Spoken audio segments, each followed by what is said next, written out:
What is love actually? But then inside of us, we feel like, I do need love. I do need the feeling of being loved, being recognized, being validated. But we don't really know what is that. Maybe our love is coming from television that we watch, from the film that we watch, and we think that that is love. Yeah. So in these trainings, we will separate between love and sex separately, and we can look at what is love and what is sex actually. And then the fourth one is about connection. Connection, one of the important connection is communication. So about deep listening and loving speech, how to speak and how to listen. And this is something that we have been practicing in the Dharma sharing. And the last one is about taking in. About taking in. In the historical dimension, we still have something called inside of me and outside of me. So this is about taking in. Our consumption. We want to check our consumption. How many ways we consume. How many ways we eat. Yeah. Maybe we think it's only one way, through my mouth. But in this training, tell us more. There are more ways for us to eat. And everything that we ingest, it gives some effect to ourselves, body and mind. If you eat a lot of sugar, there is an effect in the body and the mind, etc., etc. So there are 5. Maybe we can enjoy listening to the trainings one by one. Yeah, I will read the introduction. The 5 mindfulness training represent the Buddhist vision for a global spirituality and ethic.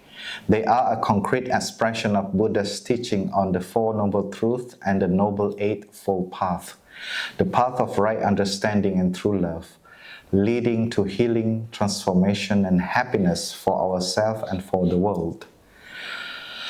To practice the 5 mindfulness training is to cultivate the insight of interbeing, or right view, which can remove all discrimination, intolerance, fear, anger, and despair. If we live according to the 5 mindfulness training, we are on the path of a bodhisattva. We have heard about this with Thai Phap Liu, bodhisattva, an awakened being, a mindfulness being. Knowing we are on the path, we are not lost in confusion about our life in the present or fears about the future. So that is the introduction of the 5 mindfulness training. And I would like to invite some of you to read. And we can enjoy all different English. Can we start from Jeffrey? Can you? I don't know if it is too small to read. The first mindfulness training. I think it's too small. That's too small. Okay, maybe move to Mark.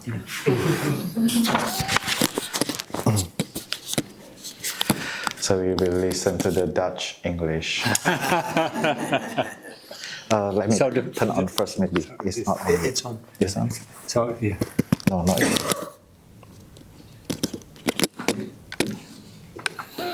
Yeah. So it's this one. part. Yeah, this part only. Okay, in Dutch English. First mindfulness training, reverence for life. Aware of the suffering caused by the destruction of life, I am committed to cultivating the insight of interbeing and compassion and learning ways to protect the lives of people, animals, plants, and minerals. I'm determined not to kill, not to let others kill, and not to support any act of killing in the world, in my thinking or in my way of life. Seeing that harmful actions arise from anger, fear, greed, and intolerance, which in turn come from dualistic and discriminative thinking, I will cultivate openness, non-discrimination, and non-attachment to views in order to transform violence, fanaticism, and dogmatism in myself and in the world. Oh. Okay to read, be clear? Okay. Number 2, true happiness. Aware of the suffering caused by exploitation, social injustice, stealing, and oppression, I am committed to practicing generosity in my thinking, speaking, and acting. I am determined not to steal and not to possess anything that should belong to others. And I will share my time, energy, and material resources with those who are in need. I will practice looking deeply to see that the happiness and suffering of others are not separate from my own happiness and suffering. That true happiness is not possible without understanding and compassion. And that running after wealth, fame, power, and sensual pleasures can bring much suffering and despair. I am aware that happiness depends on my mental attitude and not on external conditions, and that I can live happily in the present moment simply by remembering that I already have more than enough conditions to be happy. I am committed to practicing right livelihood so that I can help reduce the suffering of living beings, stop contributing to climate change, and heal and preserve our precious planet. Marcella? True love. True love. Aware of the suffering caused by sexual misconduct, I am committed to cultivating responsibility and learning ways to protect the safety and integrity of individuals, couples, family, and society. Knowing that sexual desire is not love and that sexual activity motivated by craving always harms myself as well as others. I am determined not to engage in sexual relations without mutual consent, true love, and a deep long-term commitment. I resolve to find spiritual support for the integrity of my relationship from family members, friends, and Sangha with whom there is support and trust. I will do everything in my power to protect children from sexual abuse and to prevent couples and family from being broken by sexual misconduct. Seeing that body and mind are interrelated, I am committed to learn appropriate ways to take care of my sexual energy and to cultivate the 4 basic elements of true love: loving kindness, compassion, joy, and inclusiveness for the greater happiness of myself and others. Recognizing the diversity of human experience, I am committed not to discriminate against any form of gender identity or sexual orientation. Practicing true love, we know that we will continue beautifully into the future. Aruna? Yeah. Through deep listening and Loving speech Loving and speech, deep listening. yes. Aware of the suffering caused by unmindful speech and the inability to listen to others, I am committed to cultivating loving speech and compassionate listening in order to relieve suffering and to promote reconciliation and peace in myself and among other people, ethnic and religious groups, and nations. Knowing that words can create happiness or suffering, I am committed to speaking truthfully using words that inspire confidence, joy, and hope. When anger is manifesting in me, I am determined not to speak. I will practice mindful breathing and walking in order to recognize and to look deeply into my anger. I know that the roots of anger can be found in my wrong perceptions and lack of understanding of the suffering in myself and in the other person. I will speak and listen in a way that can help myself and the other person transform suffering and see the way out of difficult situations. I am determined not to spread news that I do not know to be certain, and not to utter words that can cause division or discord. I will practice right diligence to nourish my capacity for understanding, love, joy, and inclusiveness, and gradually transform anger, violence, and fear that lie deep in my consciousness. Continue. The last one we'll listen the English from New Zealand. New Zealand. Nourishment and healing. Aware of the suffering caused by unmindful consumption, I am committed to cultivating good health, both physical and mental, for myself, my family, and my society by practicing mindful eating, drinking, and consuming. I will practice looking deeply into how I consume the 4 kinds of nutriments, namely edible foods, sense impressions, volitions, and consciousness. I am determined not to gamble or to use alcohol, drugs, or any other products which contain toxins, such as certain websites, electronic games, music, TV programs, films, magazines, books, and conversations. I will practice coming back to the present moment to be in touch with the refreshing, healing, and nourishing elements in me and around me, not letting regrets and sorrow drag me back into the past, nor letting anxieties, fear, or craving pull me out of the present moment. I am determined not to try to cover up loneliness, anxiety, or other suffering by losing myself in consumption. I will contemplate into being and consume in a way that preserves peace, joy, and well-being in my body and consciousness, and in the collective body and consciousness of my family, my society, and the earth.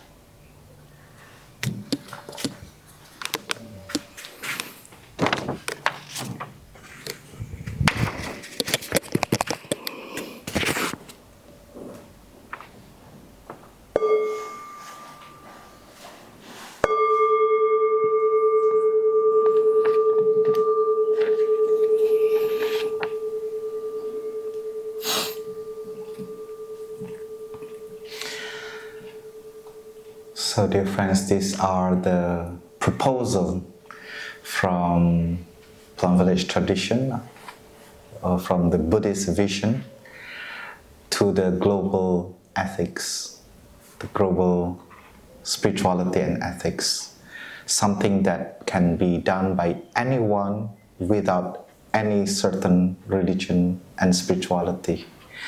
You can be a non-spirituality person to practice the 5 mindfulness training, to walk on the path of happiness and to take yourself out from the path of suffering. And when we say the path of happiness and suffering, it really depends on who you are, where you come from, and how is your life story. Because if each of us has all different life story, and our suffering has a different kind of flavor, and we need to decide how can we interfere on that suffering and bring us to the path of happiness. Like for example, it is said that we avoid a certain books, a certain news, a certain TV program. It depends on who we are. We cannot say the name of that, what is the certain, because each person has a different certain.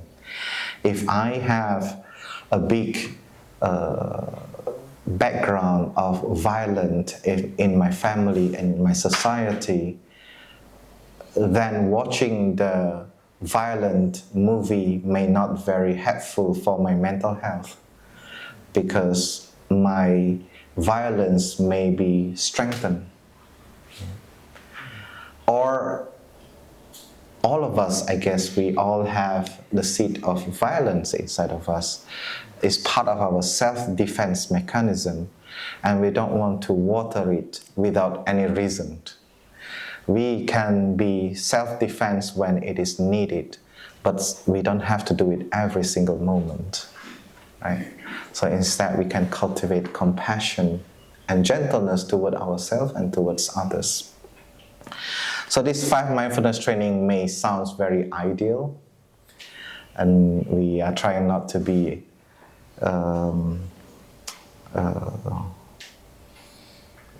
to get out from fanaticism and dogmatism. This is a very important word. So there is no ideal person. So when we read this, we should not like, okay, I need to be this kind of person. And then you beat yourself up. And against every single human being because they don't do this. Then we are not really practicing the non-dogmatism and fanaticism, right? So it's really a mindfulness training to have a way to shine light on our thinking, speech, and action. It's not about telling you are a good person or not. It's not about that. It's about where are you and what should you do in that moment. And this training has the orientation of present moment. It cannot be formalized by rules. So in these 5, when we hear this 5 mindfulness training, this we call it normative ethics. So it's in the form of normative, in the form of this is the way to make you happy, this is the way to make you suffer. This you should do and this you should not do, according to this cultivation principle. But then you have a situation that you have to decide in the present moment, because the life is not as 2-dimensional as the text being said. The text is 2-dimensional, but our life is 3-dimensional. So we have to decide at that moment what to do or what not to do, or at least you know what you are doing. And that is the purpose of the mindfulness trainings. It's not about you doing good or bad. For example, I was a monk already at that time, and I go back to take care of my mom. And my mom tell me, and she cannot cook, so I have to cook for her. I need to shop for her, I need to clean for her. And then she told me, I don't want to eat vegetarian food. What I can eat is fish, this fish and that fish. And I have to practice applied ethics, not a dogmatic ethics, not a normative ethics. Because if I go through the normative ethics, then I should not support any killing. I should not support any violence. Then I will see my mom dying because she does not eat. So at that moment, if I do that, I also break the first training. I also not following the first trainings, I'm killing somebody. So I need to take a decision what I should do. So I decide to cook for her. I say, can we find someone to shop? Because if I go to shop fish, maybe people will get crazy looking at me. What is this monk doing bringing fish? So then we find someone to shop. Then I'm okay to cook for her. So we find a solution.